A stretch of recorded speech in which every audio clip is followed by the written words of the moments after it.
दोस्तों स्वागत है सभी का मैथ्स क्लासेस रेला में। और आज की इस वीडियो में हम पढ़ेंगे लोक देवताओं में आज हम गोगा जी महाराज का जो है अध्ययन करेंगे और उनके बारे में जो भी महत्वपूर्ण बातें हैं उनको हम देखेंगे इस वीडियो में। तो स्टार्ट करते हैं लोक देवता। और आज हम पढ़ेंगे गोगा जी कि मारवाड़ के 5 प्रमुख पंचपीर हैं। इनमें नाम आता है पाबू जी, गोगा जी, रामदेव जी, हड़बू जी और मेहाजी मांगलिया। और यहाँ पर एक विशेष बात आती है कि तेजा जी राजस्थान के प्रमुख लोक देवता है लेकिन पंचपीरों में शामिल नहीं है। एक तो होते हैं अपने लोक देवता और एक होते हैं पीर। मतलब जो मुस्लिम संप्रदाय होता है उन्हें वो उनको पीर कहते हैं और हिंदू जो संप्रदाय हैं वो उन्हें लोक देवता कहते हैं। तो पंचपीर जो हैं ये मतलब हिंदू और मुस्लिम संप्रदाय दोनों इनकी पूजा करता है, इनको मानता है, इसीलिए 5 पीर हैं। और लोक देवताओं की श्रेणी में तेजा जी नहीं आते हैं, ये विशेष ध्यान रखें। ऑब्जेक्टिव टाइप क्वेश्चन अगर आता है तो उसमें ये पूछा जा सकता है और कई बार ये क्वेश्चन पूछा भी गया है। अब बात करते हैं गोगा जी के बारे में। इनका जन्म हुआ था 1003 विक्रम संवत को। 1003 विक्रम संवत को हुआ था ददरेवा चूरू राजस्थान में। और ये चौहान परिवार से थे, चौहान वंशीय राजपूत थे। इनके पिता का नाम था जेवर सिंह। इनके पिता का नाम क्या था?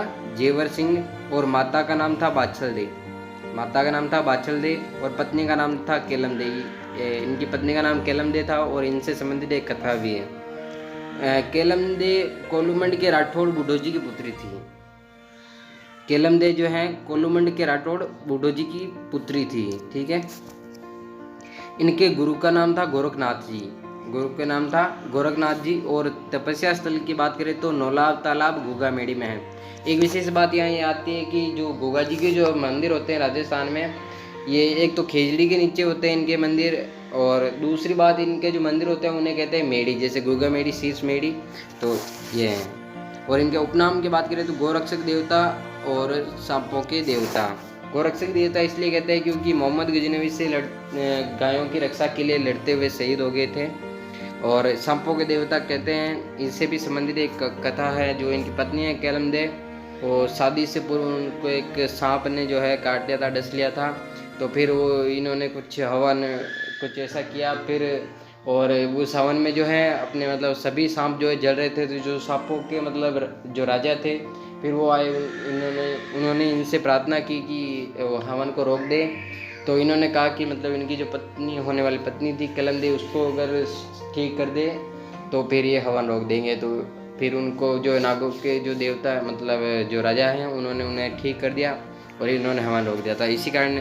और उन्होंने फिर कहा कि मतलब अगर किसी को सांप काट लेता है और वो आपकी अगर पूजा करता है, नाम लेता है, तो वो ठीक हो जाएगा, उसका असर कम होगा, ठीक है। तो इस प्रकार एक कथा है छोटी सी। और हिंदू इन्हें क्या कहते हैं? नागराज कहते हैं या फिर सांपों के देवता कहते हैं। और मुसलमान क्या कहते हैं? गोगा पीर। और मोहम्मद गजनवी ने इन्हें विशेष नाम दिया था, ये इंपॉर्टेंट है और ध्यान रखें। मोहम्मद गजनवी ने इन्हें जहर पीर कहा था। जहर पीर का मतलब होता है जिंदा पीर।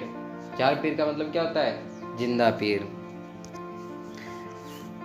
गोगा जी की नीली घोड़ी को गोगा बप्पा कहते हैं।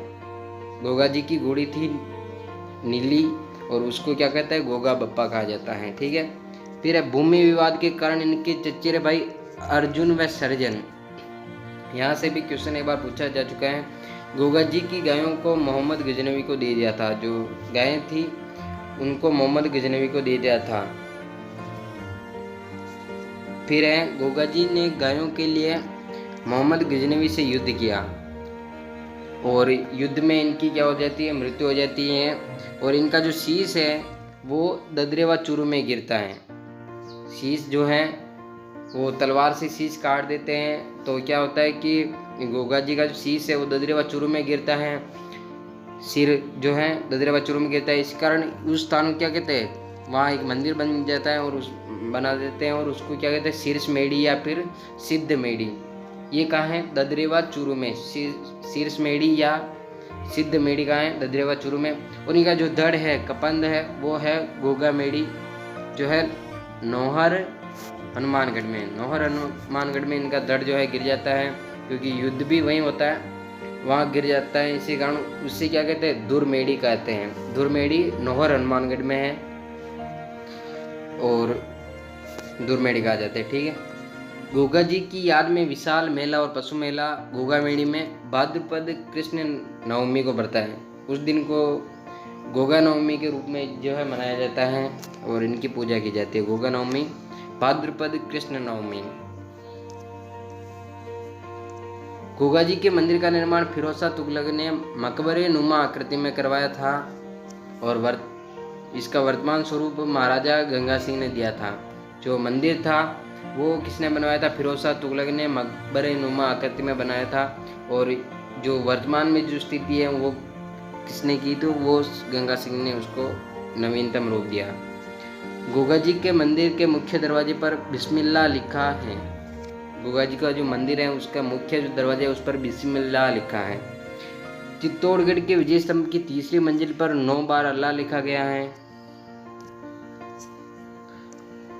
गोगा जी के थान खेजड़ी वृक्ष के नीचे होते हैं जिस पर मूर्ति स्वरूप सर्प की आकृति होती है। इनके जो मंदिर होते हैं, थान होते हैं, वो कहाँ होते हैं? खेजड़ी के वृक्ष के नीचे ही होते हैं और जिस पर मूर्ति स्वरूप सर्प की आकृति होती है। किसान हल जोतने से पहले गोगा राखड़ी हल और हाली दोनों को बांधते हैं, ठीक है। और गोगा मेड़ी के चारों तरफ जंगल को गोगा जी की पणी रोपण जोड़ के नाम से पुकारा जाता है। जो गोगा जी का मंदिर ही होता है उसे गोगा मेड़ी, और जो चारों तरफ उसके जंगल हैं उसे गोगा जी की पणी रोपण जोड़ के नाम से जाना जाता है, ठीक है। गोगा जी का दूसरा मंदिर गोगा जी की ओल्डी झोपड़ी, ओल्डी का मतलब होता है झोपड़ी, और किलोरियों की डाणी कीरिया गांव सांचौर जालौर में है, ठीक है। इनके 2 मंदिर है सांचौर जालौर में, गोगा जी की ओल्डी और किलेरियों की डाणी कीरिया गांव सांचौर जालौर में। और सांचौर जालौर को क्या है? राजस्थान का पंजाब भी कहते हैं। राजस्थान का पंजाब किसे कहते हैं? तो सांचौर जालौर को राजस्थान का पंजाब कहते हैं। तो ये था आज का हमारा वीडियो कैसा लगा कमेंट करके बताएं। वीडियो को लाइक करें और हमारे चैनल को सब्सक्राइब करें। Thank you for watching.